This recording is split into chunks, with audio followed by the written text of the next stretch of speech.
Welcome in again, everybody, to another Lunch with Legends. It's brought to you by Geico. Visit geico.com/mydiscount today to learn more about how Troy alumni can save on car insurance. I'm Barry McKnight, the voice of the Trojans, and we visit here with a true legend on and off the field, former Troy linebacker Bear Woods. Bear, how you doing? I'm doing fantastic. Can't complain. Life is good. A lot of quality family time. Yeah, with the virus and with all of the precautions, you are at home. You're in Wetumpka, where you've made your home. That's exactly right. We're been living in Wetumpka, Alabama for a better part of 5 years, and yeah, that's what we're doing. We're kind of hanging out right now. Typically, at this point, I would be in Canada in training camp as we speak, but with COVID-19 and the precautions that have been taking place, our league, like every other league, is on pause. Well, let's talk a little bit, first of all, about a little bit more about where you are and what you're doing, and then get back into some Troy stuff. When you began your CFL career, you began it with the Alouettes, had some terrific years with them, and you've been with the Toronto Argonauts since 2017. You got a ring from that association so far, right? That's exactly right. So yeah, what I've been doing since well, I guess to just be quick, since leaving Troy, it's been a couple training camps in Atlanta, practice roster, and that opportunity led to the opportunity in Canada. And I was with Montreal for 6 seasons, Mm-hmm. and yeah, I had some really successful years. And then in 17, I went over to the Toronto Argonauts, and with that club, went from worst to first. Probably the if anyone could write a sports story of a club, that really is a story that you would make a movie. It's unbelievable, and I've been with them since 17. I just signed a new 2-year deal with them this past season, and like I said, though, everything's on pause right now. But I'm in year 11 of professional football, and thankful for every day. And hopefully, we'll all get past this in the best way possible, and we can continue football. Let me ask you this then, since we bring that up, and we're going to get back to your professional career a little bit later on. You were at Troy from '05 to '09, correct? Correct. Yeah, That's 4 Sun Belt championships in that stretch, that's right. That's correct? right. That's When right. you first came to Troy, and everybody, we told the story on the radio network all the time, and all the times we talked with you. You're out of McKinney, Florida, which people say it's near Jacksonville, but it's McKinney, small town, Florida, Baker County High School. Yes. You did everything on your high school football team. If somebody had told you coming out of your last year at Baker County High that you'd be talking now about 11 years in professional football, what would you have said if somebody had told you that that's how your life would go there? I would say, finally, someone sees it the way I see it, because that's exactly what I'm going to do. That, truth or no, that's why half everyone who meets me thinks I'm crazy. I remember a couple of years ago, Jerry Miller invited you to speak to his Tip Colley group, to a scholarship organization.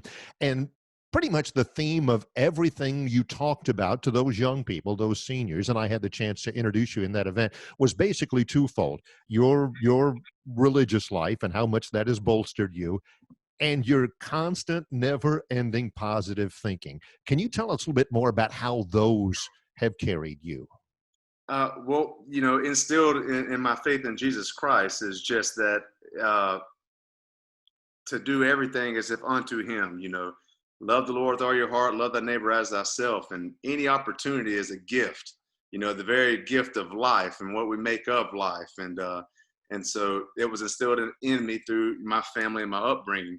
And then the positive attitude, that's a byproduct of that spiritual foundation that's laid for me. Mhm. And even in this current scenario, I've been in a unique situation to be we're a captain and a union rep of my current club, and even involved in my local church. There's always an opportunity, even in this negative scenario. There's an opportunity for a lot of positives to happen, an opportunity to always lead. When other people see something that can't happen, I always see the other side of it, but also recognizing that it might not go through as I want it to go through, but that's just where it comes from, the positive nature. And I just carry it through my football career on and off the field. But it kind of sums it up, maybe. I love because people think of it as a cliche. Man, if you'd have told me I'd have done all these great things, I would have said you were crazy. And your response was classic Bear. It says, that's what my expectations were the entire time. You pretty much, Bear, I guess people usually attain what they set their goals to attain. And you'll never attain it if you don't try for it, if you don't believe in it. Yeah, that's exactly right. I mean, don't. I remember I gave a rally. I've given different speeches, as you can imagine, through my career to a locker room, and the gist is always the same. It's about being the best, bringing your best to the table every time. Every day is a new day, and your best isn't going to be the same best it was yesterday, and just try to build off of that. But you know, if everyone was to speak the thoughts that they truly believe that they themselves thought they could accomplish, everyone would think you're crazy. It's the people who are willing to be looked at as crazy. I look at my high school career, my dad and myself, he would send me off to go train in Jacksonville, and it cost money. That was hard stuff to do, to sacrifice for me to be able to train. And when I showed up at Troy, which no one knew I was coming to Troy, that I was going to be in great shape. What people thought was crazy 15 years ago, everyone's trying to get their kid to train this now. This is a standard now that people train. They spend this money on their kids in high school to train. And looking back, it's my dad was the crazy one. I was the crazy one from doing this. But it's those people that just, if you want something, you got to get it. And if you're looking around and everyone's doing the same thing you're doing, you're not doing enough to attain it. What brought you to Troy? What was that story? Oh man, I'll sum it up quickly because it's a long story. Mark Fleetwood Mhm. was college teammates with my high school coach, Carl West, at South Carolina. Mark Fleetwood was just passing through the area, saw Carl's name as the head coach, and said, "Oh, I'm going to swing in and talk to my old buddy I ain't seen in 20 years." Carl said, "Hey, I got a quarterback here who's a great athlete. Man, he ain't been picked up by no one, but whoever he goes to is going to be happy." And Mark said, "Yeah, he can come be a preferred walk-on." That's how I ended up at Troy. You came in 2005, didn't saw a lot of action in 2006 either. From quarterback in high school to linebacker, Yeah. was that a logical move? Were you for it? How did that come about? Well, that came about that I felt like I could have played safety at Troy, but then I'm seeing Sherrod Martin there. I'm like, well, I'm not going to play over that guy. I saw Brandon Condra. I'm like, no, I'm not going to play over that guy either right now. So that my next move was to linebacker. And then knowing I had aspirations to play professionally, I knew just with my God-given speed that would be the position that would suit me better anyways. I played safety in high school. I was the hard hitter. I was the guy knocking people's helmets off, and parents wanted me off the field and stuff like that, But the transition to linebacker was a very easy one, being, it's a vocal position. It's a leadership position like that of quarterback. So it fit my nature. I remember as the radio broadcaster doing those games, and Jerry and I used to have to try to get creative with how we described tackle made by Bear Woods, tackle made by Boris Lee, because if one of you didn't get it, the other one Right. was. What was it like playing beside him, and the friendship that you guys obviously have? Well, the friendship is something I miss daily. I mean, it really is. And the way life is, if I speak to a teammate once in a year now, we're talking about 11 years removed. I mean, that's, it's just life's busy, but I miss the friendship more than anything. But, playing alongside Boris, it was just memorable. I mean, in pro ball, you formulate friendships, you do, but you're not there with a guy for 4 years. So when you're out there being able to play the sport you love with honestly a person you love, a friend, it's just so much fun. It's just the purest, moments of sheer fun to be able to do it with people you care about. And that's what makes college football so entertaining in general, is the camaraderie. So, Boris, they had the stats of the best linebacker going, a few weeks ago online. And I'm looking at Boris's career. I'm like, man, that's just unmatched by any one person of any school. Truly remarkable. And but even more so is his friendship to me. Bear, if you look back at all of the guys you played with at Troy, you already mentioned Brandon Condren played in the NFL. Sherrod Martin played in the NFL. You played with, Mario Addison. You played with Jernigan. You played with Cam Sheffield. All of those guys are NFL guys. There were some dudes on those teams, man. And listen, you didn't mention the one guy that got me a professional football job. Basically, that was Steve McClendon. Man, playing McClendon. behind Steve McClendon, Mm-hmm. the same thing happened to me in Montreal. I played behind a nose tackle named Alan Michael Cash. No one would know him unless you were an NC State fan. But just the best player in the Canadian Football League, and I'm basically the only one who would say that because a nose tackle doesn't get that kind of love. But Right. when I look at my stats in any other, it's a team game is what I'm saying. I played behind some of the best defensive tackles. Even my senior year, Kevin Dixon Mm-hmm. playing behind him. I mean, once again, NFLer, CFLer. But to your point, Barry, I name our junior year defense in 2008, Right. defense, I believe. Everybody on that defense had an NFL contract. They might not have seen it through. They might have been released pretty quickly. Mm-hmm. But best I can recollect, everyone on, and that's the team I brag about. I'm like, what other university in the state of Alabama can say? I said, even though some of us left the next year, make no mistake, that group of that year was unmatched across the country. You look at it, and I had McClendon on my list Yeah. of guys that you played with, and my gosh, he's had a terrific career. That 2008 team, 6-1 in conference play, opened it up. I want to say that you opened up at Middle Tennessee, and you went. I think you had 24 tackles. That's right. That was my debut as a starter, and that's probably the most memorable game for my whole family. And even with my pro career, that probably was just the hallmark game for just anyone personally involved in my life up until that point. You had, like I said before, you had you basically just kind of finding your way your freshman year, sophomore year, and then your junior year. I mean, that was a big question mark. How will Bear Woods hold up at linebacker? You open up with 24 tackles at Middle Tennessee. You win by 14 in that game. And I remember after the game, you were appreciative, you were thankful, but you were not surprised. Right. Don't forget how we started this conversation today when you did the scenario. What if someone told you where you would be? Mm-hmm. I mean, really, my mentality back then used to say, once they put me on the field, they will not take me off the field.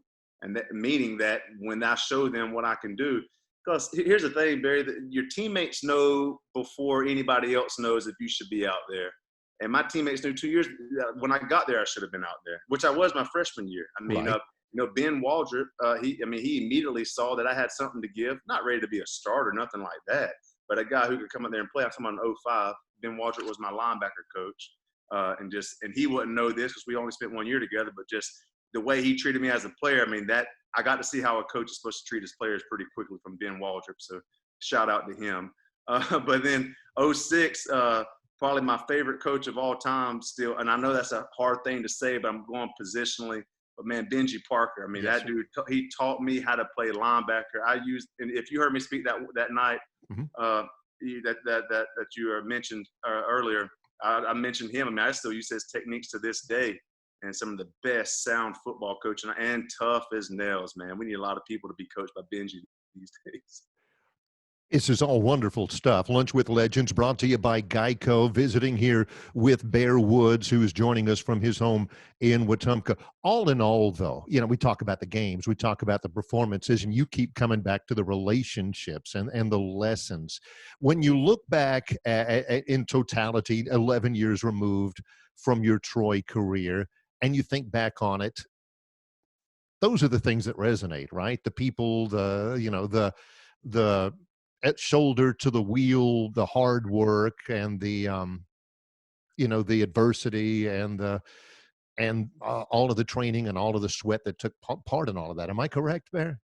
Without a doubt, man. I've those 4 championship rings there, the Grey Cup ring I got, I would give all of those away right now just to have honestly just a day in the environment of waking up at 6, seeing Richard Shaughnessy, who you did not want to see, but you did really want to see, Kenny Maynard coming in from a punishment run, He's already been in trouble and he's coming in, and just the good times of people, and then carrying on through the day. It really is being able to, and then looking back at just the coaches, man, being there with Larry Blakeney, and to be able to be a part of those years that really stamped his legacy and solidified him as just one of the greatest, no matter what state you're talking about football. It was, those relationships are just so great, and those are what you cherish. At least I do. Well, yeah, and a lot of people do, no question. I mentioned a lot of the names of the people you played with. I read something in The Athletic a couple of weeks ago where you said probably the most famous guy that you ever played with was Windham Rotunda, and there are some Troy people who don't even recognize their name Windham Rotunda that much. You still hold to that, Bear? Oh, I do, and I'm a specific. Even in Toronto, that's a huge WWE market in Toronto. So when I got to Toronto, I had a couple of the staff going, "Hey, man, do you know Bray Wyatt?" I'm like, "Yeah, Wyndham, I played with him. He's a friend of mine." They went crazy. And like in that, I read that article, and people, when they find out I'm from Troy, the first thing they ask me about is DeMarcus Ware. Well, I didn't Right. play with DeMarcus, but they're assuming that I know him. And then after that, it's basically when I tell them Wyndham, it blows their mind. That is so funny. Your memories of him. Obviously, he was injured. I remember, when he played, he was. I don't know. He was never 100% for very long, which was kind of a shame because he was an athlete there. He was, and I can tell you, having been injured, unfortunately, the majority of my career, man, you just don't know when you get the injury bug. I mean, you can find out if a guy's soft or not soft. That's one thing, but to really be injured like Wyndham was, it's just unfortunate. But man, he was an athlete. I wanted him on defense so bad. I'm telling you, I wanted him on defense so bad. If anything, just his intimidating nature. I needed someone with his look to come out there with me at the very least. Ooh, so many names, so many stories, and we've already detailed kind of the track of your Troy career, doing a lot of work to get to the point where by your junior year you were ready. It seems to me, just looking, that kind of was your track in the CFL as well. I think about 2014. The 2 years prior to that, um, was a buildup. 2014 was a breakout season for you. Can you describe the process leading into that year and the year itself? Yeah, I sure can. In 2011, I signed with the Alouettes after leaving my second stint with Atlanta, and then 2000, and I played in a game. I started in the playoffs. This is Mhm. one of the craziest stories. I had never even practiced with the defense before, having just got up there a couple months prior, and then we're in the playoffs. And the way those pro rosters work, man, you gotta set them an hour before kickoff, and you're only one guy deep. I mean, if you're on the practice roster, you're the next guy up. And they told me an hour before kickoff that I would not be playing. About an hour and 5 minutes before kickoff, I would not be playing. And then I remember coming back from the restroom. I walked back into the locker room. I got a helmet, jersey, and everything with my name on there. I'm starting in the semifinals of the Canadian Football League playoffs. 60,000 people in this thing. But guess what, Barry? I was ready, man. I had stayed out. I had stayed and studied the playbook, and I was ready. I made it the first tackle of the game. We got beat. It was a shootout. But anyways, the next year, Barry, I got hurt in 2012. I missed all of 2012. Right. And then half of 2013, I was injured also. I tore my quad. So when I got back there, it was a special teams role, and which I knew it would be anyways because of there's a Canadian ratio you deal with in Canada. Right. And my position was Canadian. For those who might understand that, they'll understand. I don't care if you're Ray Lewis, you weren't going to play that year. The Canadian was playing. But and then in 2014, Barry, that was my first opportunity to actually get on the field, and it was the same mindset. Once I get on the field, I'm not coming off. So everyone was surprised in Canada. It was no different than the Middle Tennessee game because they used to give out Player of the Months in Canada. Wow, every month I've started, I won it. I was Player of the Month the entire time. From once I got on the field on, I was Player of the Month. So. Second in the CFL that year in total tackles, nominated for Defensive Player of the Year in the whole league. And, in 2017, Yeah. you finally won the Grey Cup. Mm-hmm. And I can imagine, you've got the 4 rings from Troy, championships. I know that's sweet to you. It is because, especially like I mentioned, the backstory to that year. I will mention going back to 2014. I'm at the point of 11 years in. I just want to clarify my career to the utmost. I actually missed the first 6 games of that season also. So that's what blew people's mind. I had that my stats with only 12 games. Right. So if you look at talking about my positive attitude from 2011 to 2014, I had only played one professional football game, and I had 2 major injuries and technically missed about 28 games before I got an opportunity to play. So I was, you know what I mean? That's a huge gap in play to come out in 2014. Right. Well, in 2015, I tore my pec and missed the entire year also. So 2016, I did the same. I set the franchise record in tackles in Montreal. So I really, out of those 6 years, only started for 2 years, but I've been so blessed. And it was kind of the same way at Troy when I was injured with my foot a couple games. Just maximizing the opportunities when they come, and they saw just enough to where they've kept me around for 11 years, basically. But going to 2017, I'll quickly tell this to set up how sweet it is, Barry.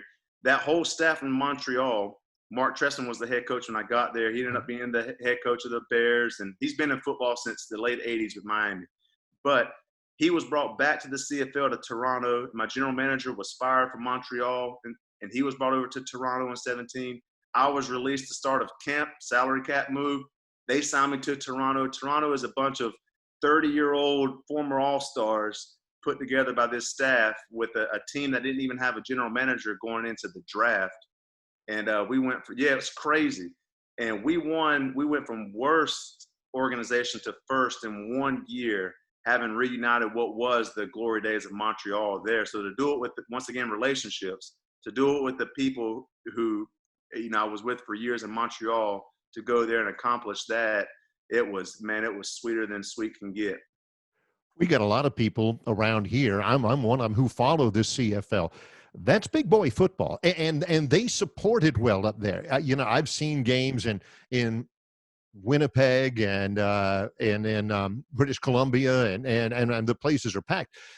Give us a sense of what it's like for an American to play for what will end up being 11 years in the Canadian Football League.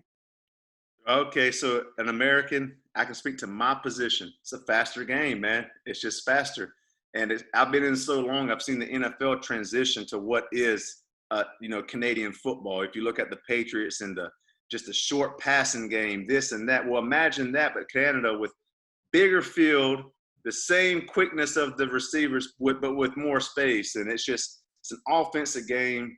It's a fast-paced game, and an American to come up there, they would have a blast playing the game because it's just football with, if American football is going 100 miles an hour, we're going 120, and I don't mean kilometers. What is the league like in terms of your family? I mean, how do you handle that?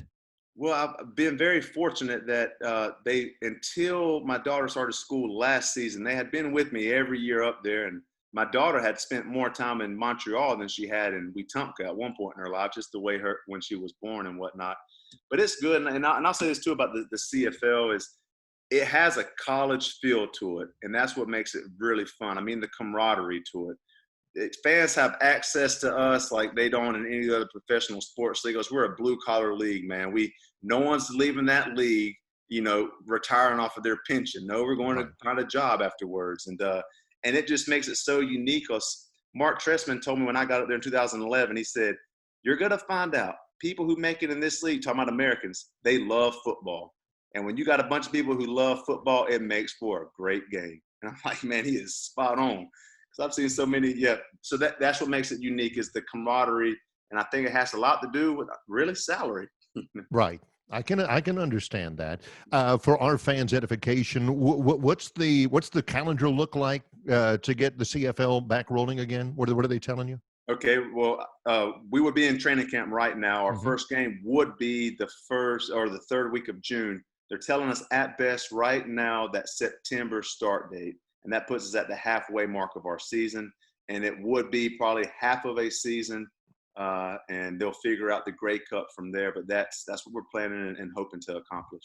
So a lot of the responsibility on getting there, they want you there ready to roll. I mean, the conditioning, the weight training, that's on you right now.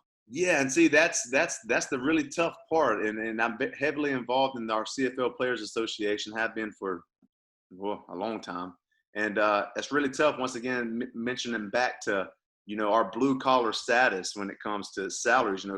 Guys got other jobs, man, and so to Mhm. be able to go be the pro football players they want to be, it's really it's just it's a tough time. No one's feeling bad for themselves, Barry. But I will tell you this: to be ready and conditioned to play football, it's not ideal for a Canadian player right now to be here. But listen, we're at a point in time where it's not ideal for a lot of people. So we ain't about to complain. We're putting our heads down. We're gonna make the best of it.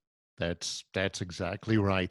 In closing, Bear, looking back again with the perspective of 11 years, if somebody were to ask you, wherever you were, in Canada, here in Alabama, to boil down your Troy experience to its essence, thinking back on all of it and what it did for you, what you did for it, and what it means to you now, what would come to mind? How would you express that?